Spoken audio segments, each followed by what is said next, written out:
अस्सलाम वालेकुम व्यूअर्स, कैसे हैं आप सब लोग। उम्मीद है कि आप सब बिल्कुल खैरियत से होंगे।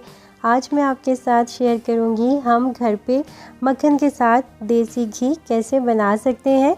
तो ये बहुत ही आसान है इसको बनाना। कुछ ख़वातीन को ये बहुत मुश्किल लगता है कि वो इतने सारे दिन दूध के ऊपर से मलाई को इकट्ठा करें, उसको स्टोर करें और उससे फिर देसी घी बनाएं, या टाइम की कमी की वजह से, या फिर कई जगहों पर देसी घी अवेलेबल नहीं होता आसानी से। तो उनके लिए बहुत ही बेस्ट रेसिपी है देसी घी को घर पे बनाने की। इंस्टेंट देसी घी बनाने के लिए मैंने यहाँ पे तकरीबन 1 केजी के करीब बटर ले लिया है और ये अनसाल्टेड बटर है। देसी घी बनाने के लिए आप अनसाल्टेड बटर का ही इस्तेमाल करेंगे।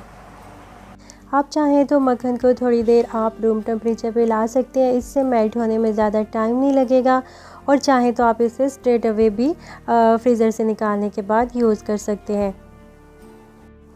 बटर को अब हम सॉस पैन में ऐड कर देंगे। आप चाहें तो सिल्वर या स्टील का पैन ले सकते हैं। मैं यहाँ पर नॉन स्टिक यूज़ कर रही हूँ।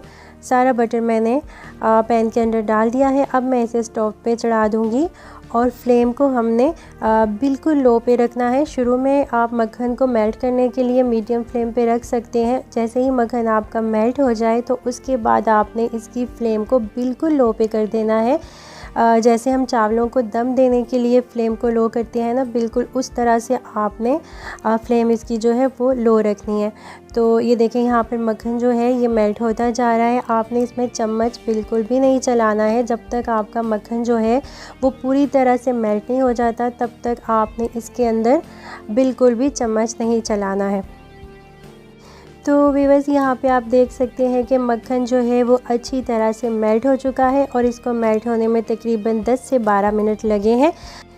यहाँ पे तकरीबन इसको पकते हुए 20 मिनट हो गए हैं और इसके ऊपर इस तरह से झाग आना स्टार्ट हो गई है। जब इसके ऊपर घी के ऊपर इस तरह से झाग आने लग जाए तो आपने एक स्पून ले लेना है और स्पून की मदद से आपने बिल्कुल हल्के हाथ के साथ ऊपर से आपने इस झाग को हटा देना है। चम्मच को आपने बिल्कुल भी नीचे नहीं लेके जाना, सिर्फ ऊपर से आपने बिल्कुल हल्के हाथ के साथ इस झाग को हटाते जाना है।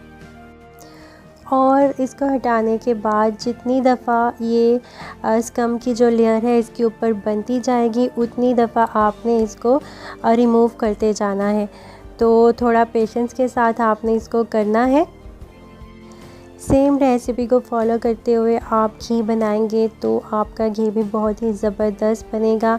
इसी रेसिपी के साथ आप घर के बनाए हुए मक्खन के साथ भी घी बना सकते हैं और दूध की मलाई जो हम उतार के रखते हैं उसका भी आप घी बना सकते हैं। तो यहाँ पे आप देख सकते हैं कि अब यहाँ पर इस घी के ऊपर झाग जो है वो आना बंद हो चुकी है।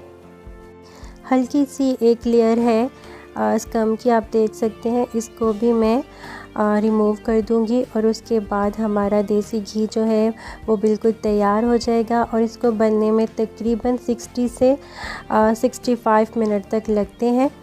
और जब ये इसकी बहुत ही स्वीट सी एक खुशबू आने लग जाए तो इस स्टेज पे आपने फ्लेम को ऑफ़ कर देना है। आपने इसको बहुत ज़्यादा नहीं पकाना और इसको आपने हाई फ्लेम के ऊपर बिल्कुल भी नहीं पकाना, वरना इसका कलर और टेस्ट जो है वो दोनों ही ख़राब हो जाएंगे। यहाँ पर हमारा देसी घी जो है वो बिल्कुल तैयार हो चुका है। ये आप देख सकते हैं। थोड़े बहुत जो इसके अंदर स्कम के पार्टिकल्स रह गए हैं इसको जब हम छानेंगे तो वो भी रिमूव हो जाएंगे। तो यहाँ पर फ्लेम को मैंने ऑफ़ कर दिया है और इसको अब हम थोड़ा सा ठंडा होने देंगे और उसके बाद हम इसको छान लेंगे।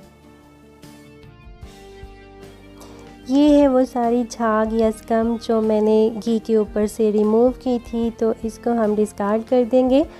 और देसी घी हमारा यहाँ पे थोड़ा ठंडा हो चुका है तो इसको अब हम छान लेंगे। आप इसको मलमल के कपड़े की मदद से भी छान सकते हैं। मैं इस स्ट्रेनर की मदद से इसको छान रही हूँ।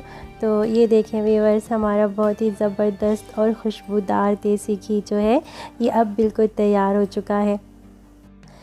ठंडा करने के बाद आपको इसको जिस भी जार या कंटेनर में स्टोर करना हो उसके अंदर आप इसको भर दें। मैं इसको इस प्लास्टिक के कंटेनर में डाल के रखूँगी। आप चाहें तो शीशे के कंटेनर में भी इसको स्टोर कर सकते हैं और इसको आप फ्रिज के बाहर भी तकरीबन 1 साल तक रख के यूज़ कर सकते हैं। ये बिल्कुल भी ख़राब नहीं होगा। चाहे तो फ्रिज में भी रख सकते हैं और फ्रिज के बाहर भी ये बिल्कुल ठीक रहेगा।